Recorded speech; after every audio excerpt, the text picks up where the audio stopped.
நீங்க பார்க்க போற சிற்பம் வேற ஏதாவது இடத்துல இருக்குமா அப்படின்னா அது சந்தேகம் தாங்க. ஆமாங்க, இது வந்து ஒரே கல்ல ஆன 5 தல நாக சிற்பம் தான்.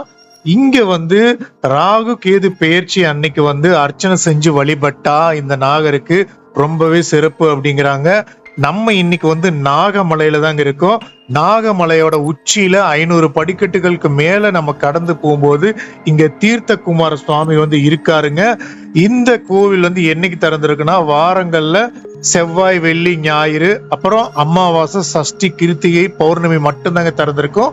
பௌர்ணமி கிரிவலம் வந்து சாயந்தரம் 4 மணிக்கு மேல போறாங்க. நீங்க நான் சொன்ன நாட்கள் தவிர மத்த நாட்கள் போனீங்கன்னா கோவில் மூடிதாங்க இருக்கும். இந்த கோயிலுக்கு போறது போது நம்ம காட்டுப்பாதை தாண்டி படிக்கட்டு வழியா ஏறி போனுங்க. சில குரங்குகள் இருக்கு, ரொம்பவே நல்லா இருக்குது மேல இருந்து பார்க்கும்போது.